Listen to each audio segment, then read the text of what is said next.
Hi, this is Steve. I want to show you how to use Dynamics GP manufacturing with MRP in multi-level bills of materials.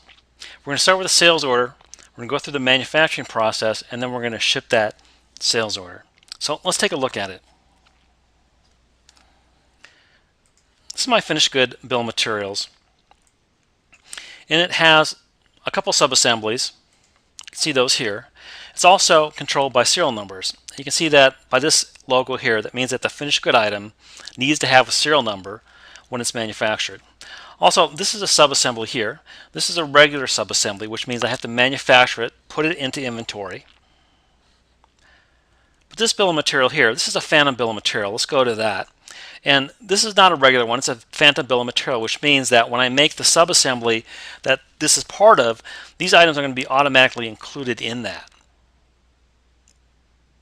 So I'm going to have a finished good bill of materials.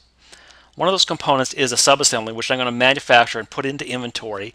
That subassembly includes this phantom bill of material plus some other component items. So let's take a look at the process. So the first thing I want to do is go to the sales area page. I'm going to enter a sales order. Let's go to sales transaction entry here. Let's look up a customer. Let's choose this one here. Let's put this in a batch. And then add our finished good item. There it is there. Select that. And let's just create one of these. Let's sell one of these. And I don't have any in stock, so I've got to make them. So I'm going to put this item on back order. And then I'm going to save that. And when I tab off that, this screen comes up. This bill of material is set to create a manufacturing order in a manual basis. So it's doing that. It's giving me the option to create that MO if I want to, and I want to do that. So I'm going to generate the MO here. It's going to create an MO. This has warnings on it because this particular manufacturer, this particular bill of material has a long lead time, so it's indicating to me that I've already passed the start date for this, but that's okay. So I'm just going to click no on that.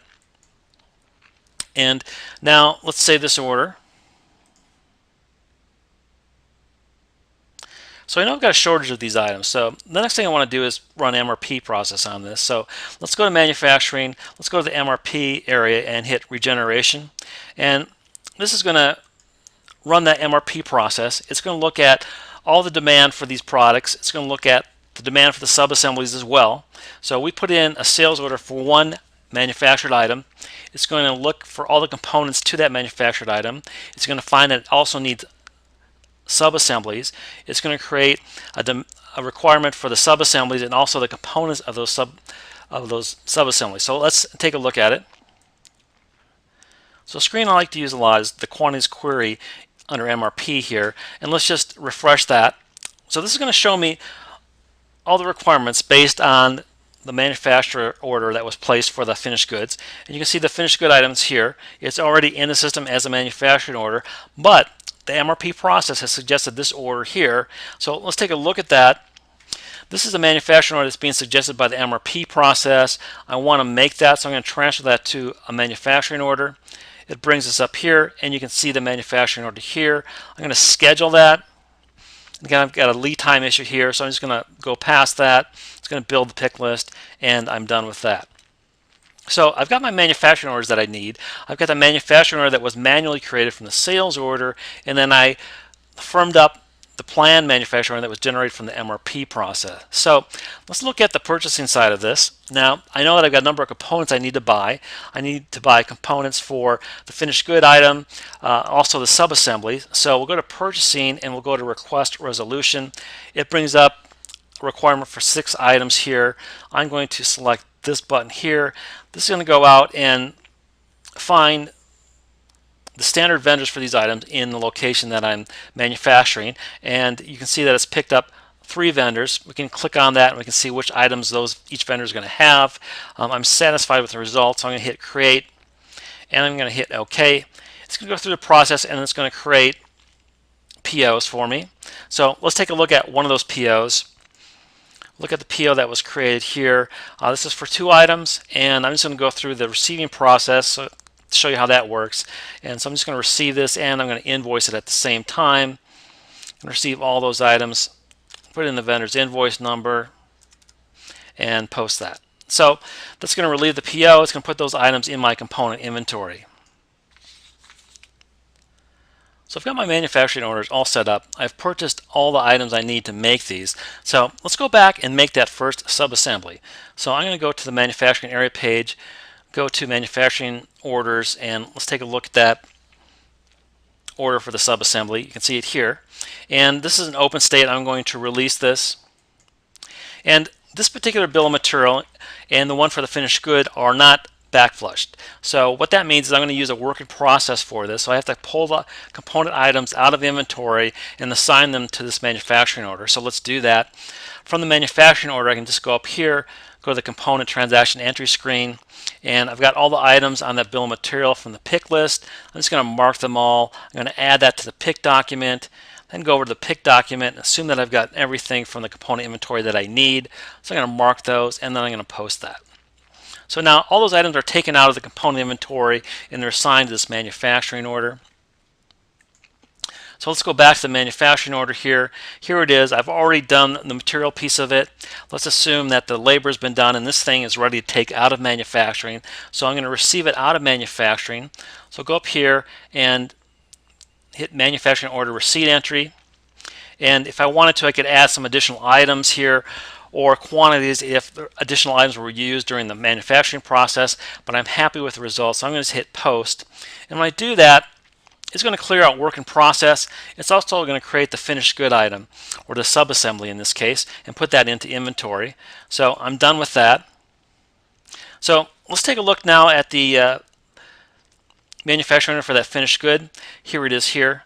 And I go through the same process. I'm going to release that to the manufacturing floor, and I'm going to have to take those components and the subassembly out of inventory and assign it to the manufacturing order. So let's do that one more time here. Here's the manufacturing component transaction entry screen. This is from my pick list. I'm going to mark all of these, move them over to the pick document. Here's the pick document. Let's assume we got these items, including the subassembly here and this one component item as well. So I'm going to mark those and then hit post. So we're going to take them again out of the component inventory, assign it to the manufacturing order, and we're done. So this is a report I like quite a bit. We'll go back to this manufacturing order, and if you go to this screen here, it's the variance screen. And this shows me where I am on that manufacturing order. I've got the material here. I can drill back onto that. I've got labor. In this case, I'm just using standard labor from my router. I'm going to use that in my process. So this is a very handy report. You can look at this anytime through the manufacturing process, get your exact numbers on what's going on from a material standpoint, labor standpoint, machine and overhead as well. So let's take a look at that. Let's go back to then the manufacturing order. Let's assume that the manufacturing process has been completed, and we'll take the finished good item out of manufacturing. We'll do another receiving transaction, and remember, this finished good item is controlled by serial numbers, so I need to come up with a serial number for this item. I can go right here to this expansion arrow. This particular item, I've already set up a serial number mask, so I'm just going to auto-generate the next serial number. I only need one. I'm going to hit OK. And I can check my quantities here. If they're OK, then I can hit post. And what's going to happen again, it's going to clear out this particular manufacturing order. It's going to clear out the WIP for all labor and all materials. And it's going to create the finished good item. So let's do that. And because this manufacturing order was generated from a sales order, it's going to create this report here, which shows me that indeed this item was created from a sales order, and this is notification to me that this back order is ready to process. So let's go do that. So let's go back to the order. Here it is. This is ready to ship, so I'm going to transfer this to an invoice.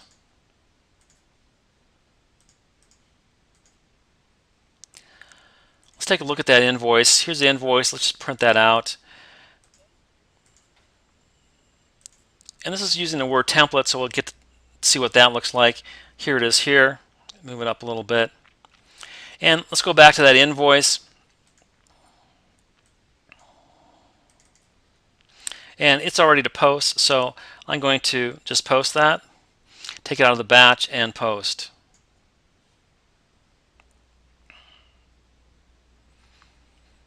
And this was a short example of using Dynamics GP manufacturing with MRP and multi-level bombs.